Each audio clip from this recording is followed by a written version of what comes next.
আজকে আমি মিরপুর 10 হইতে মহাখালী পর্যন্ত কোনো জায়গায় অকটেন পাইনি, সব জায়গায় শুধু পেট্রোল আছে। প্রত্যেকটা পাম্পেই তেল আছে। এটা আসলে ভাই কিছু অসাধু চক্রের এটা আপনার কৃত্রিম একটা সংকট তৈরি করতেছে।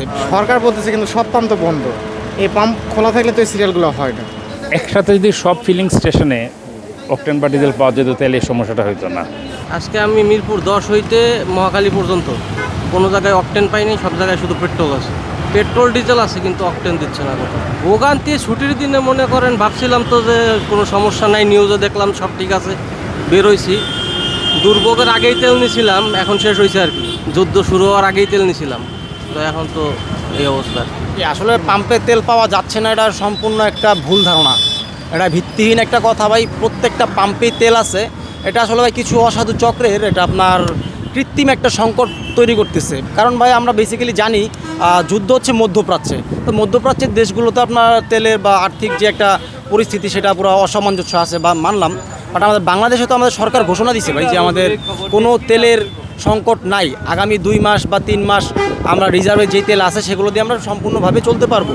বাট এই যে ভাই কিছু অসাধু চক্র আছে তাদের কারণে আমাদের এই ভোগান্তি ভাই। তো সরকারের কাছে বিশেষ আবেদন যে ভাই এই সমস্যাগুলো নিয়ে যেন কোনো পদক্ষেপ গ্রহণ করে, পাম্প মালিকদের যেন ব্যক্তিগতভাবে হুঁশিয়ারি জানানো হয়, এই ধরনের যেন পাবলিক ভোগান্তি বা হ্যারাসমেন্ট যেন না করানো হয়। আসলে তেলের কোনো সংকট নাই, এটা হলো একটা আমাদের মধ্যে একটা ভুল ধারণা। আর কিছু কিছু পাম্প মালিক বা কিছু কিছু ভুক্তভোগী পাম্পগুলো আছে লোকজনকে হয়রানি করার জন্য এগুলো বন্ধ করে রাখে।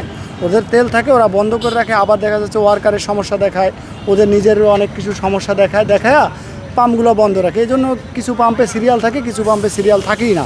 অনেক সময় আবার রমজান মাস অনেক সময় 12টার পর খোলে, 1টার পর খোলে। আশা করি স্বাভাবিক হয়ে গেছে, বাকি এখন ঈদের পরও স্বাভাবিক হয়ে যাবে। এখন ঈদে সবাই বাড়ি যাচ্ছে, হয়তো দেখা যাচ্ছে 2 লিটার দরকার, 3 লিটার একটু বেশি করে নিয়ে যাচ্ছে, কারণ ওই পাম্প বিভিন্ন পাম্পে হয়তো পাওয়া যাবে কিনা এই বিষয়গুলোর জন্য একটু ঢাকা এখন সিরিয়াল আছে, কিন্তু ঢাকার বাইরে আশা করি কোনো সিরিয়াল নাই আর এখনও থাকবে না। এটা তো ঈদের পরে বোঝা যাবে সংকট হবে কিনা। এখন তো তাও সিরিয়ালে পাওয়া যায়, কিন্তু ঈদের পরে পাওয়া যাবে কিনা এটা তো সরকার বলতেছে কিন্তু সব পাম্প তো বন্ধ। এই পাম্প খোলা থাকলে তো এই সিরিয়ালগুলো হয় না। এখানে যেমন দিচ্ছে এরকম সব জায়গায় দিলে তো সিরিয়াল বা ভোগান্তি হয় না। আমার কাছে যেটা মনে হচ্ছে যে ওই যে ওরা লরি পাঠায় যেটা, এটাতে ওই যে কম দেয়, যেটা ওই যে খুলনাতে অনেকে বলছে টোটাল লরি ভর্তি করে ইয়ে থেকে আসতেছে না তেল, ওই যে পাম্পগুলো থেকে। এই জন্য